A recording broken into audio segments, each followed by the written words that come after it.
So I want to show you an idea, because the DHA is mostly in the brain. As Jill said, 50% of the brain weight by cell membranes would be DHA. And it's particularly in the frontal cortex.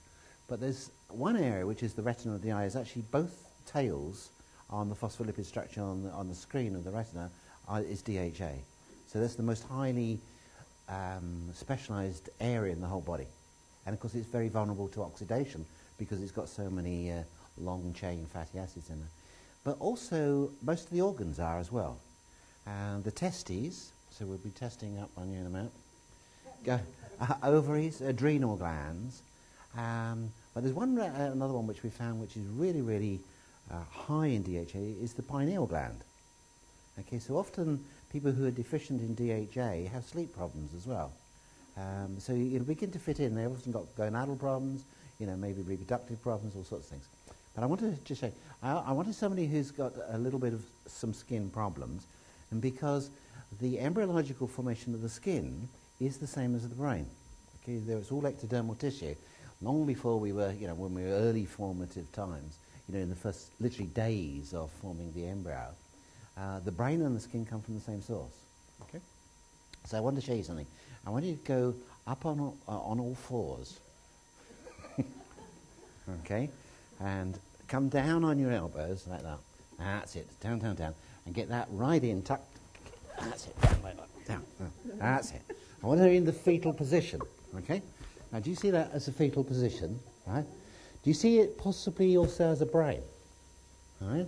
So what we've got here is we've got the frontal cortex here, right, reflecting there, and we've got a couple of wings, haven't we, called temporal lobes, and then we've got the major part of the cortex here, and this part, it could be the cerebellum, okay, and this bit would be the brainstem, okay. So let's see how this goes. So if you pop yourself over onto your back. Why I've chosen her, because I wanted somebody who's got a skin, but I asked for somebody who's got it on the face, and she volunteers that you got it all round. But the face would reflect the frontal cortex, and this is why you get so many facial problems, you see, with the skin. Because if you've got a dry patch in your skin, you've got a dry brain. Okay, just bear that in mind, all right? So what we're going to do here is you pull your knee to your shoulder. Now I'm going to give it a therapy localize a spot on your, where you've got it dry, okay? That's your worst, is it? Does it crack? It's just, there's that part, and then otherwise everywhere's right. Yeah, okay, but we'll go for that one. Okay, you stay touching there. So that's good. So we've got a therapy localizer, so there is some inflammation there. You stay there, I'm just going to lift that. Okay, now what I want to do is put DHA on, because I suspect, don't we? I suspect we have an issue here with DHA. So I'm just going to put the DHA on. Okay, and we're right, she does strengthen the DHA. Okay, now we'll do what Jill showed. So we'll put that one back there. And now what we do is we'll go through the pathway, either from alpha-linolenic acid, or we can go back. So let's go back. Let's put DPA. Now you've got that chart on the piece of paper which we handed out. Just hold that piece of paper. That's it. And see, follow this, what I'm doing. Okay, find DHA at the end. And what we're going to go is for DPA. Okay, so she's still therapy localizing. So we'll come back to this and how it might come up later on when we look at clinical cases with dementia especially, and how we would approach that, because this is one of the most important things. And we want to find out how we make DPA and why or DHA and why we're not doing it. So Paul, look, she doesn't strengthen to DPA. Okay, so just work your way back now. Let's do EPA, and then we'll do alpha-linolenic. So EPA doesn't strengthen, and alpha-linolenic. So this would mean the more flaxseed she pumps in, it won't make any difference, okay? Because she's got a blockage, and that blockage is between DPA and DHA. Are you with me? Okay. So because she doesn't strengthen to DPA, so what we're going to do now is get DPA.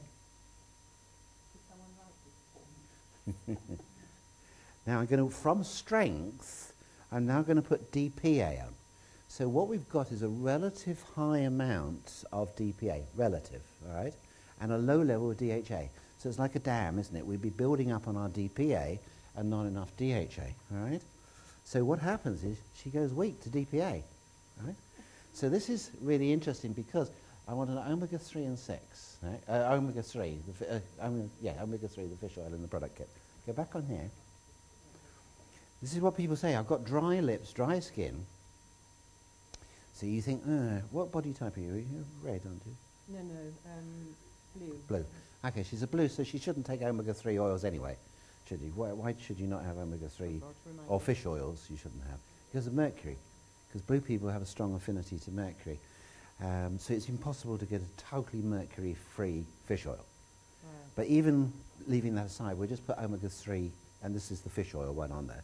See, it doesn't strengthen. Oh, God. Now, people tell me, and they say, I think you're on the right track because I take fish oil just to keep my skin.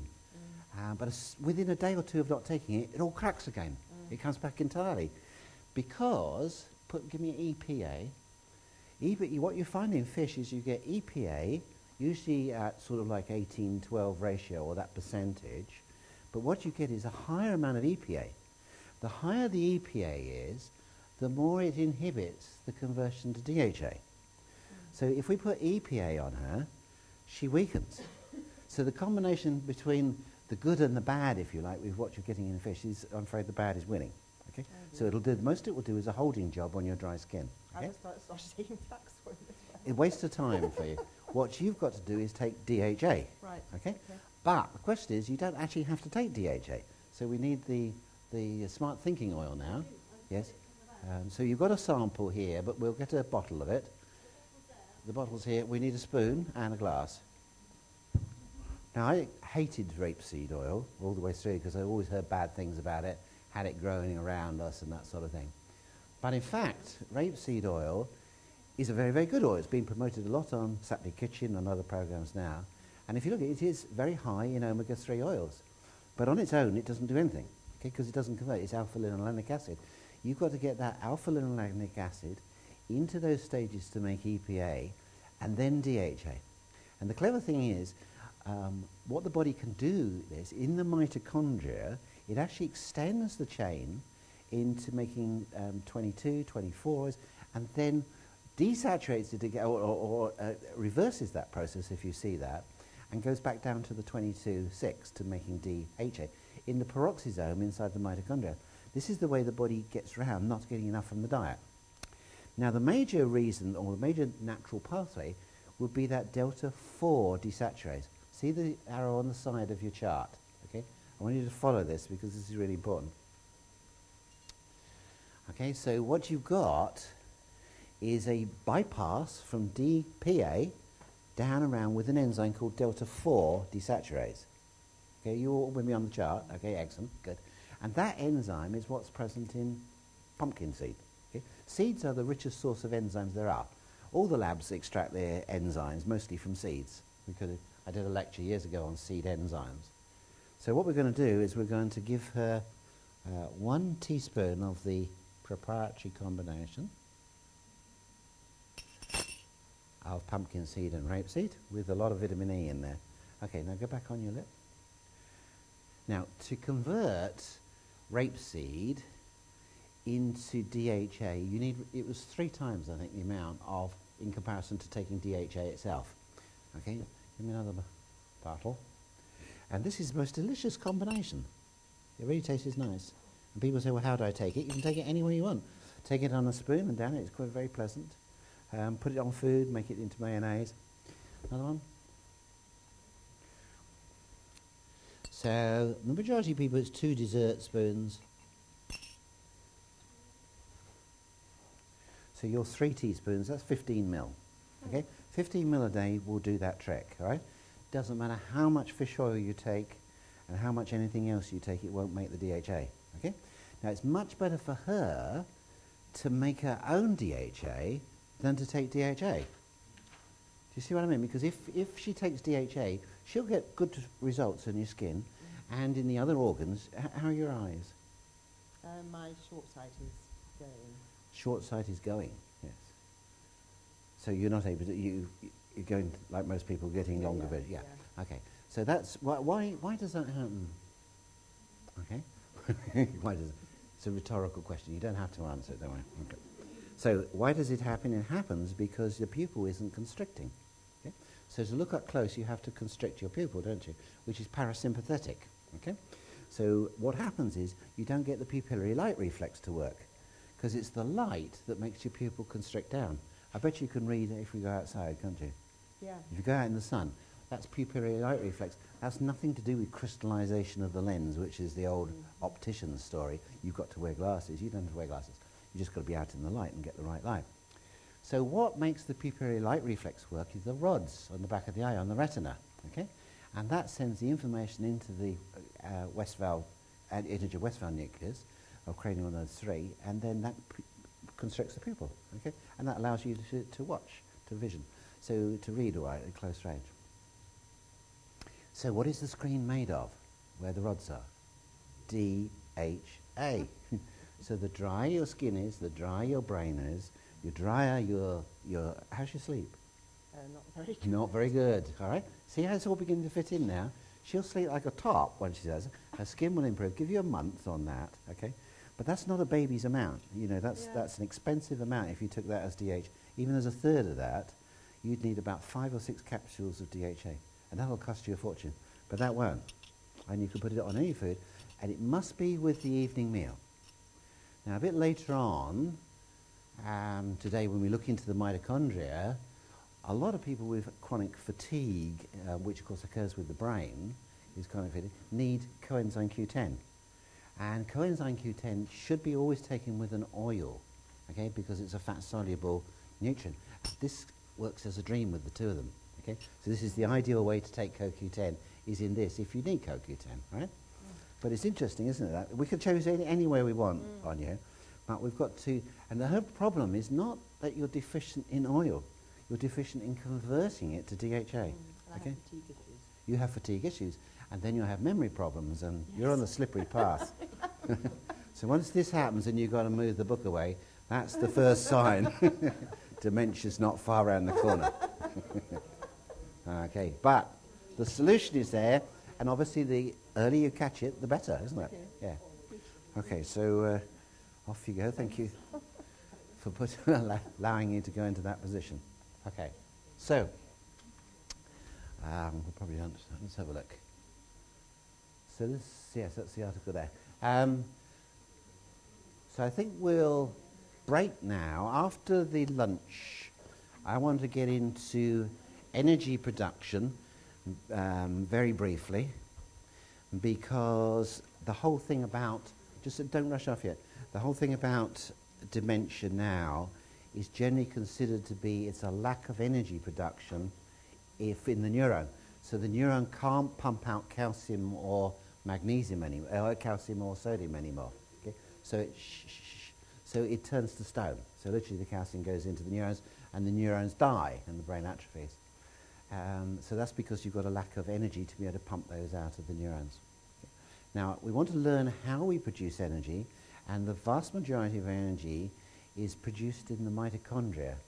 And we want to look at the mitochondria in detail and know how to actually study this, of where the problem is.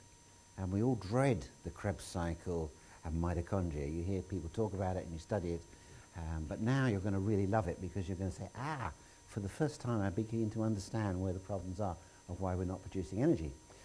And you'll see that the membranes in the mitochondria are, surprisingly, very high in DHA. Okay, so it'll all begin to sort of fit into pattern later on. And just before we break, I can just got time enough to tell you that in evolutionary biology, and nobody knows, this is a theory, whether this is correct, but it's food for thought, and most of you probably know this, is in the early days of the Earth, when cellular life was forming and single cells were the predominant when they were here, the Earth's atmosphere was mostly carbon monoxide and methane, which was produced from volcanoes. And early forms of life were things like algae and lichens and those sort of things. And they eventually started becoming greener and greener and developing chlorophyll, which converted carbon monoxide and carbon dioxide and things into oxygen. So the level of the oxygen of the Earth gradually rose. And around the time of the melting of the first ice age, what happened is the oxygen level was rising, and the methane level was dropping down. And there came a critical point, which nobody knows where that actually is. But the first forms of life, as said, were large anaerobic pre-bacteria cells. So they were like anaerobes, if you like, and they were big. And as oxygen came along, some simple forms developed the capacity to work aerobically, in other words, to work within their own system, to use oxygen for their energy. And the defense of the anaerobes, the first ones, the archaeas as they're called, dropped down as the aerobics became the more dominant one, and they invaded the anaerobes. So what happened is, as cellular structures developed from there and reproduced, is they both reproduced symbiotically together, and that is the mitochondria. So the mitochondria is actually a bacteria, a rudimentary, if you like, bacteria, inside the anaerobic cell. So all cells in the body, in us, work by glycolysis, or anaerobic, to produce energy, but real energy, the aerobic part where oxygen is in the mitochondria, which is considered to be a foreign cell. Okay? Now this is a theory, it's gaining ground, and it may be true, maybe not, but it makes a lovely idea. And the thing that cements that is that the mitochondria has its own DNA. It has lots and lots, thousands of DNA in each mitochondria, and the DNA is circular. It's in a ring, okay? Whereas the DNA in the nucleus, which would belong to the old anaerobe cell, is linear. They're like rods, all tied together, as you know when you see chromosomes in there. They're linear. But in the mitochondria, the DNA is a circle, which is exactly the same as in bacteria. Okay? And bacteria are much smaller than our living cells. We've got more bacteria in our gut than we've got living cells in the whole of our body. So what you can imagine is that little cells had invaded, and they are the mitochondria. And thank heaven they did, because otherwise we'd be all walking around anaerobically, which would be very slow and very tiring. But now we've got lots and lots of energy. And it encodes for a precise number of, I think it's 37, which will come to, genes inside the mitochondrial DNA. That's what it encodes for. And the coding for the proteins and the transfer RNA and the ribosomal RNA, as we'll see, is for the individual makeup of the enzymes in the mitochondria. So in other words, the mitochondria is a self-contained unit. It reproduces itself, and it can repair itself. It can make new mitochondria, and it can repair damaged mitochondria from oxidative damage or free radicals by simply getting the DNA within the mitochondria to reproduce itself. But if that DNA is damaged, it can't reproduce itself. And now they've found out various areas on that mitochondrial DNA which locate to various neurological and energy problems. Chronic fatigue, Parkinson's disease, all sorts of funny neurological problems in there. And you're going to be able to know very quickly whether a person's got damage to their mitochondrial DNA. Okay? Very, very quickly, very simply in there, and what to do about it, right? And how to rebuild that. But I just want you to go away at lunchtime and think, oh yes, we're 50 trillion cells, but in those 50 trillion cells are mitochondria. And in our brain, in our neurons, we have up to 5,000 mitochondria in every cell. It's like having 5,000 invaders into every neuron. Okay? And our muscles have several thousand. Okay? So just think about that. If we were a different entity than what you first thought about. Okay? So we've got a lot. And what I found the most incredible thing is that those mitochondria produce energy. You know, something like 95% of the energy we produce is produced in the mitochondria. And they produce energy as ATP, but that ATP is chemical energy. It also supplies energy in heat, and it also radiates energy as radiation, electromagnetic radiation, of a low luminosity. So all our cells glow with light, and it gives out this light, and this light is such a low luminosity we can't see it with the eyes, but the Germans have invented amplifier machines where they can actually photograph it. And of course what you should have is a lovely white light coming out of you if everything is in harmony with the white light coming in from the sun. So if you actually emanate not a white light but a different colour, this is bad. So if you were to produce, say, a blue light or a red light, this would indicate there's problems. Right? Now, one of the most common enzymes, which you probably all heard of, is called cytochrome P450. You heard of that? It's the main detoxifying family of enzymes which are produced in the cells to detoxify chemicals, okay, in the body, both endogenous and exogenous. And it is called cytochrome P450 because it emanates 450 nanometers when it's exposed to carbon monoxide. So in the presence of carbon monoxide, cytochrome P450 gives off a color, an electromagnetic rate of 450, which is exactly in the middle of the blue belt. So it's in the blue range. So if you produce a slide of 450 nanometers, which we've done, of course, you can tell whether the person's got a high level of carbon monoxide and is deficient in cytochrome P450. Or you can use cytochrome P450 or the violet carbon monoxide. And you say, well, why carbon monoxide? Because our mitochondria produce carbon monoxide, okay, when we have lack of oxygen. So we sort of revert back. When we don't have enough oxygen, we've got hypoxia, we start to produce a breakdown of our cytochromes within the mitochondrial walls, which give off as a result of that on the way of making, when heme starts to break down, it makes carbon monoxide, and then it makes bilirubin and biliverdin as it deteriorates or is metabolized. Children who are born when this mechanism through hypoxia isn't working properly get jaundice. You know, jaundice of the newborn. And what do? Quite revolutionary to children who are born with jaundice. Put them outside in the sunlight. Okay, they learnt this.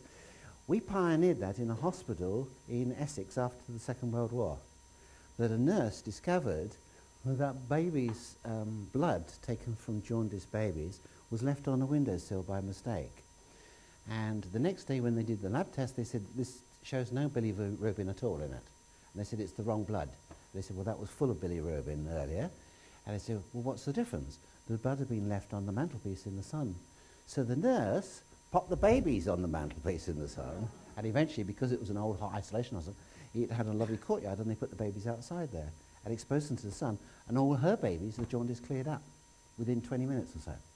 And so white light of the sun, full broad spectrum light, is very healing, okay? And that's the light that in the perfect person should give out from inside.